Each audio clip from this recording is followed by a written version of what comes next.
Hey guys, it's Jansen here and welcome back to the channel. Today we are going to be covering the 5 most common mistakes that I see beginners making when they're doing their product research. So if you are new to product research, if you're new to Amazon FBA, make sure that you watch this video because I guarantee you will learn something and you'll stop yourself from making a mistake that could possibly be quite costly. So the first mistake that I see beginners making, and this is something that is actually a lot more common than you might think, is people just not setting goals. So they jump straight into Amazon FBA, they get all excited, they're thinking, great, I'm gonna find a product that's gonna make me a millionaire, but they don't actually have a goal or a target in mind. One thing that you need to actually think about and to plan is how much money do you actually want to make from this venture on a monthly basis? And you need to be sensible here. Don't just jump in and go, I want to make £1 million a month. You need to kind of take into consideration how much money you've got in the first place to invest into stock and how much you think you can realistically earn from that money investing it into stock. So what I would say is, if you haven't done so already, go and get a pen and paper right now, put it in front of you and think, how much do I want to make from Amazon FBA on a monthly basis? So in my case here, just as a worked example, we are going to say that I want to be making £1,000 profit per month, which is a decent amount. It's a nice amount to start with. It'd be great to have an additional £1,000 profit in the pocket per month. So that's what I'm going to write down. Now, what you need to think about after you've done that is, what does that actually mean? What does £1,000 profit per month mean in terms of how many units I need to be selling and what revenue I need to be generating? And when I show you this next page, you're now going to understand why it's so important, because it will make you realize that product research is impossible to do if you don't have a goal in mind, because you don't know what you're looking for.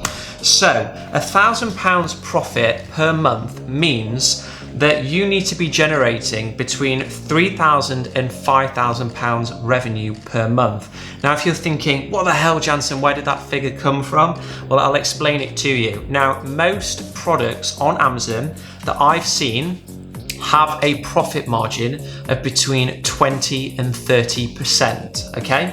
So if you want to make £1,000 in a month profit and you're operating at between 20 and 30% margin, I'll show you how you do it on the calculator. So you've got £1,000 profit in the month. If you're operating at a 30% profit margin, then you do divided by 0.3, which is 0.3, 30%, press enter, and that there is the equivalent revenue. So £3,333 revenue at 30% profit margin, so times 0.3, there's your £1,000. So all I've done here is I've said we want to be making £1,000 profit per month. So I've just done 1,000 divided by 0.2, 20%, and 1,000 divided by 0.3, 30%, to be told that if I want to be making £1,000 profit per month, I need to be selling goods with a revenue of between £3,000 and £5,000. So you can already see what that means for my research. When I'm using Jungle Scout or Helium 10, I know what types of product to be looking for. The product needs to be selling at least £3,000 revenue, doesn't it? Then if you want to convert that into how many units you need to be selling, well, you need to think, okay, what is my average selling price likely to be? Again, in my experience with selling on Amazon and talking to like hundreds of people that do the same, the average selling price typically is between 12 and 15 pounds, can sometimes be a little lower, can sometimes be a bit higher, but I would say it's safe to stick with 15 pounds. So from that, if we know that we need to be making £3,000 revenue, £3,333 revenue per month, and our average selling price is £15, then that means we need to find a product that sells at least 222 units per month, don't we?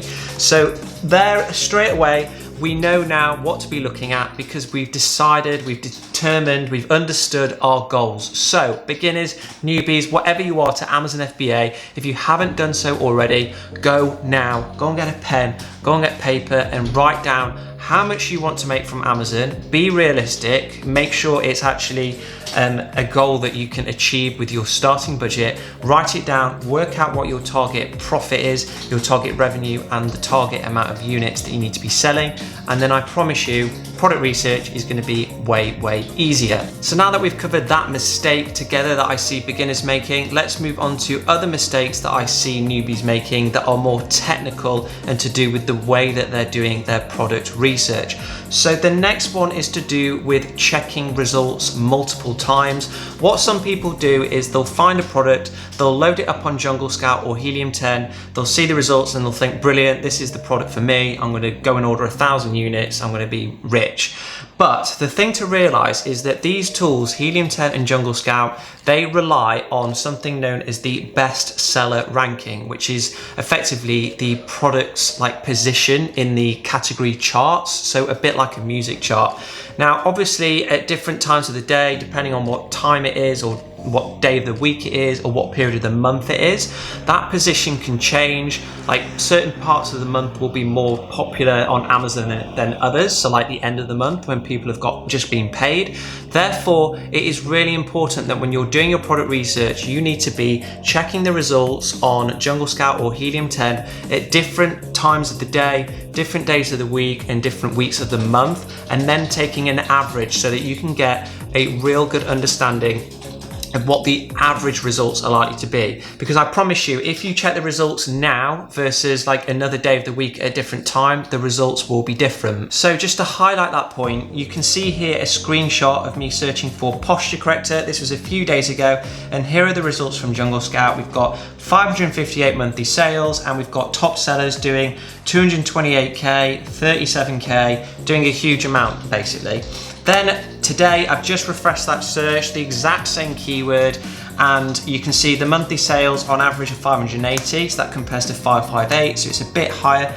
And the top sellers are doing 226k and 39k versus 228 and 37. So not a huge difference, but imagine if you were searching in a certain niche where the product was way less popular on a certain day than another, and you ended up searching for that product on the unpopular day. That could really end up changing your decision as to whether you want to sell a product in a niche or not. So you can understand now how important it is to be checking results of Jungle Scout and Helium 10 at different points. So doing it on different days of the week, different weeks of the month, and then taking an average, because you could like find yourself searching for a product on like an outlier day where the results are way higher than normal or way lower than normal, and that could really impact your chances of success. The next mistake that I see beginners commonly making is actually more frequent if you are a Jungle Scout user. Helium 10 makes this a bit more obvious that it's a mistake that you're about to make.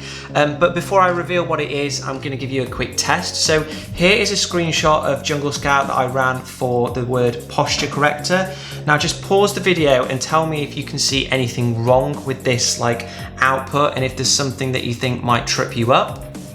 So if you haven't got it, the answer is that the sponsored listings are still in here, and because of that, some of the brand names are being duplicated, and therefore it's giving a false impression, false data as to how many sales there are. So you can see here, Mercase is in there twice, and so is Anoop Psych. So if you were to scan your list like eyes down here, you'd be like, oh great, this seller is doing 39 grand, this seller's doing 39 grand, so is this one's doing 34, this one's doing 34.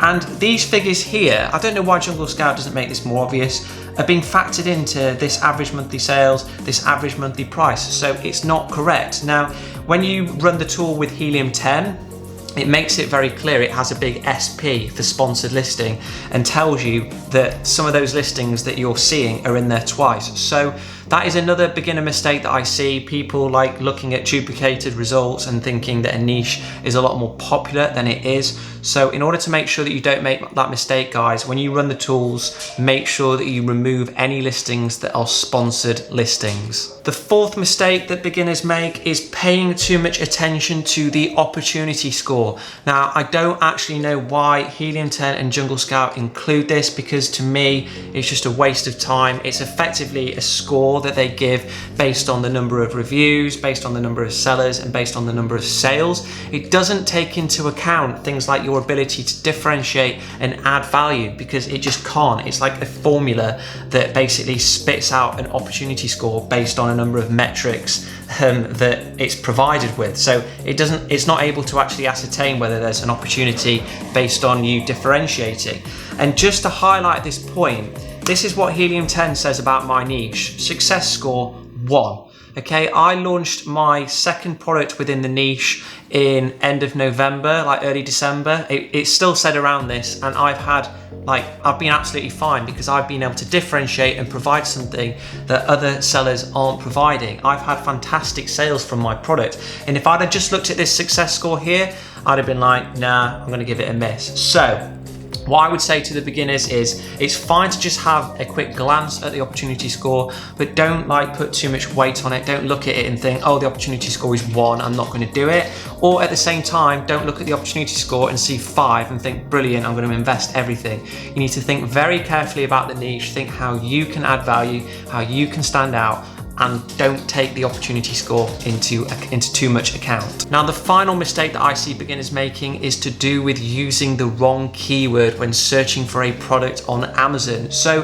the way that I think of it, when you're searching for a product on Amazon to do product research, you want to be a bit like Goldilocks. So you don't want to be too hot, i.e. too broad on your keyword. You don't want to be too cold, i.e. too specific on your keyword. You want to be just right. That's how I think about it. So just as an example, if I were to be selling like a breast pump, right, for extracting milk for newborns, one keyword that you don't want to just type in would just be pump, right? Because that is far too broad. You're going to get loads of irrelevant results that probably have nothing to do with your niche. And if you are to run Helium 10 or Jungle Scout, you're going to see sales figures that are all over the place, and it's just going to give you no accurate data.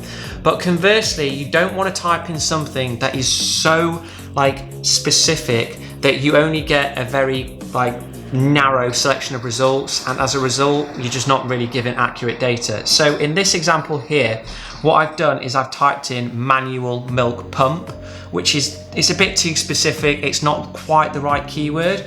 And you can see here with using Helium 10, it says search volume NA, which is kind of a clue that you haven't used the right keyword.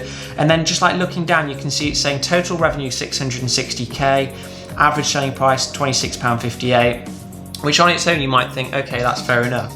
But if we were to use the right keyword here, which I would argue is just breast pump, look at the difference in results. You can see it's 980k total revenue versus 660k, average revenue nearly 21 grand. And then when you just cast your eyes down the actual results compared to the other one, you can see that on the whole, sellers are doing a lot better. Like here, you can see a seller doing 36 quid, 508 quid, 500 quid, whereas here for the right keyword, you can see that on the whole, sellers are doing a lot better.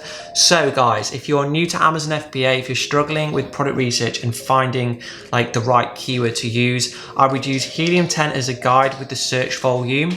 Or if you've got Jungle Scout, what I would do is every time you search for a product and you look at the results, be looking at what all the sellers, the keywords they're using in their title, and think to yourself, am I being too hot or too cold? Am I being too broad or too specific? And try and get it just right with your keyword, the keyword that you're using to search. So hopefully you found this video useful, guys. If these are mistakes that you are making, then don't fret. Honestly, these are so common. What's good is that you've now watched this video and you can now correct the mistakes that you were making, so that when you do your product research, you're now going to be way more efficient and you're going to absolutely smash it out of the park.